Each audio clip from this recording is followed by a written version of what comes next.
আজকে একটা পরিশ্রমী শিল্পী পাখির কথা আপনাদেরকে শোনাবো।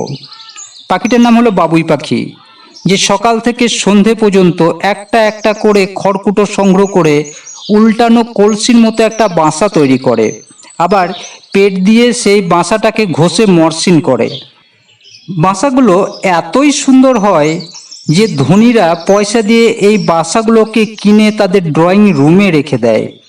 পাখিগুলো দেখতে অনেকটা চড়াই পাখির মতো, গায়ের রং হলুদ ও খয়েরিতে মেশানো। আফ্রিকাতে হলুদ রঙের বাবুই পাখি দেখা মেলে। সারা বিশ্বে বাবুই পাখির 117টি প্রজাতি আছে।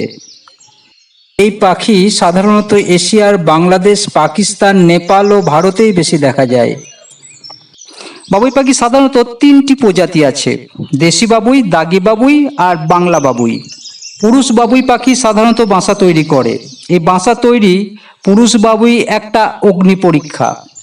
এই বাসার মধ্যে মিশে থাকে তার আশা, তার ভালোবাসা। সকাল থেকে সন্ধে পর্যন্ত একটি একটি করে কাঠ ও পাতা সংগ্রহ করে সেগুলোকে নিখুঁতভাবে বুনে বাসা তৈরির কাজে লেগে পড়ে পুরুষ বাবুই।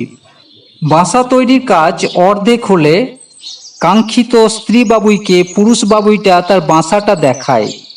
স্ত্রী বাবুই পুরুষ বাবুইয়ের বাসাটা দেখে, সেটাকে পরীক্ষা নিরীক্ষা করে। সে চিন্তা করে এই বাসাটা তাকে কতটা সুরক্ষিত করবে।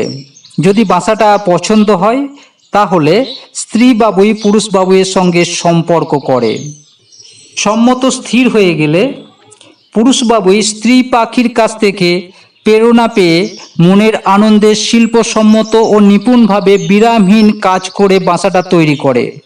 পুরুষ বাবুই এক মরশুমে 6টি বাসা তৈরি করতে পারে। ধান ঘরে ওঠার মরশুমই হলো বাবুই পাখির প্রজননের সময়। দুধ ধান সংগ্রহ করে স্ত্রী বাবুই তার বাচ্চাদেরকে খাওয়ায়। এরা তাল গাছে বেশি বাসা বাঁধে। এরা যে বাসা তৈরি করে সে বাসাটিকে আলোকিত করার জন্য প্রথমে বাসাতে কিছু ভিজে মাটি বা গোবর রাখে। সেই গোবরের মধ্যে জ্যান্ত জোনাকি পোকা ধরে তার মাথাগুলোকে গুঁজে দেয়। জোনাকি পোকা দিব্যি সমগ্র বাসাটাকে আলোকিত করে রাখে।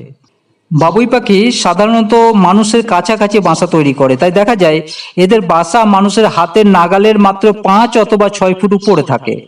ফলে অনেক অসচেতন মানুষ এদের বাসা ভেঙে ফেলে। ফলে এদের সংখ্যা রহস্যজনকভাবে দিনকে দিন হ্রাস পাচ্ছে।